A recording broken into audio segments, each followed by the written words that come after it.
اس نے مجھے آدھے گھنٹے بعد اس شہر کے ایک تھانے میں پہنچنے کو کہا تھا۔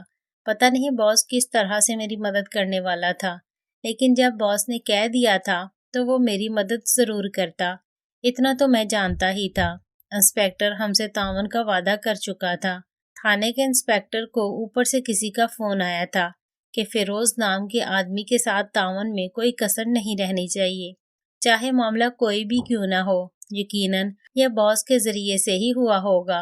انسپیکٹر کو میں نے صاف صاف بتا دیا تھا کہ ایک گھر سے ایک لڑکی کو اٹھوانا ہے، تو اس نے کچھ سوچنے کے بعد ہمیں بھر لی۔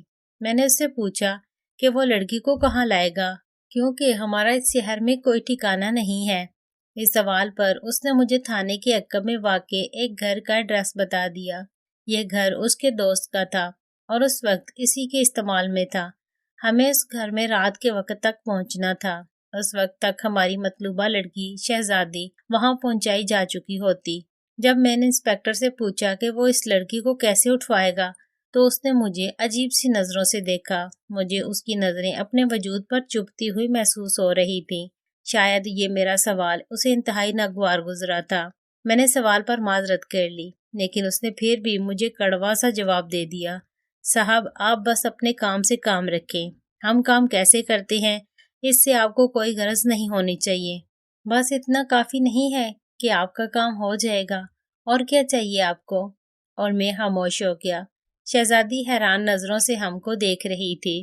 اس وقت ہم اسی مکان کے کمرے میں موجود تھے جس کا ایڈریس ہمیں انسپیکٹر نے بتایا تھا، اور یہ سب باس کی مدد سے ممکن ہو سکا تھا۔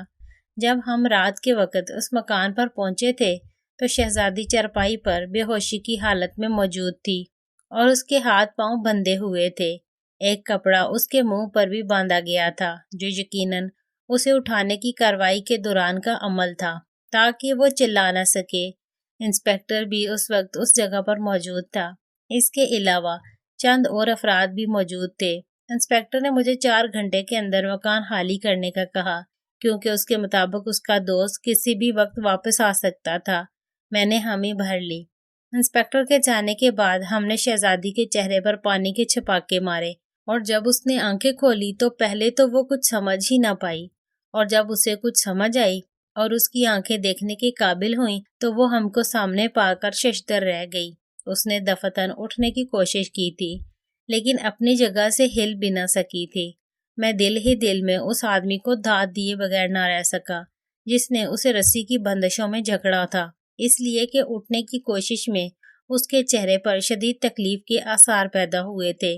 اکرم میرا اشارہ پا کر شہزادی کے قریب ہوا اور اس کے منہ سے کپڑا ہٹاتے ہوئے بولا، دیکھو شہزادی، ہمارے پاس وقت بالکل بھی نہیں ہے، سیدھا سیدھا جواب دینا، الٹا جواب تمہیں کتنا مہنگا پڑ سکتا ہے اس کا تمہیں اندازہ بالکل بھی نہیں ہے۔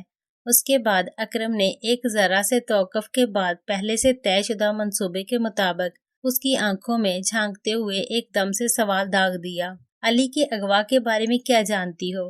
میں نے اپنی نظریں شہزادی کے چہرے پر گاڑ رکھی تھی تاکہ اس کے چہرے کے بدلتے رنگ دیکھ سکوں، اور میں نے دیکھ لیا تھا کہ علی اور اس کے اغوا کے ذکر پر اس کے چہرے کے رنگ تبدیل ہو گئے تھے، اگرچہ اس نے دوسرے ہی لمحے اپنی کیفیت پر قابو پا لیا تھا، لیکن جو کچھ میں دیکھنا چاہتا تھا وہ میں نے دیکھ لیا تھا۔ میرا شک درست نکلا۔ شہزادی اس معاملے میں کہیں نہ کہیں یا تو ملوث تھی، اور اگر ملوث نہیں بھی تھی تو کچھ نہ کچھ جانتی ضرور تھی۔ اس نے اکرم کے سوال پر سنی انسنی کرتے ہوئے الٹا ہم سے سوال جواب کرنے کی کوشش کی۔ نتیجتاً اکرم نے اس کے چہرے پر ایک تھپڑ مارا۔ شہزادی تڑپ اٹھی۔ اکرم اسے گالیاں بھی دے رہا تھا۔ اکرم نے فوراً دوسرا تھپڑ بھی مار دیا اور پھر تیسرا۔ میں نے دیکھا کہ اکرم چوتھا تھپڑ بھی مارنا چاہتا تھا، لیکن میں نے اس کا ہاتھ پکڑ لیا، پھر کچھ دیر بعد چھوڑ دیا۔ اب اکرم دوبارہ شہزادی سے مخاطب ہوا، اس وقت اس کمرے میں ہمارے علاوہ اور کوئی موجود نہیں ہے جو تمہاری فریاد سن سکے۔ سیدھی طرح سے بتا دو کہ علی اور شیدے کے اغوا کے بارے میں تمہیں کیا معلوم ہے۔ اگر سیدھی طرح سے نہیں بتاؤ گی تو پھر مجبوراً مجھے تمہارے کپڑے اتارنے پڑیں گے، اور پھر تشدد تو ہوگا ہی، لیکن ساتھ ہی ساتھ ہم سب کو بھی تمہیں برداشت کرنا ہوگا۔ سوچ لو، ان میں سے کون سا راستہ چننا پسند کرو گی؟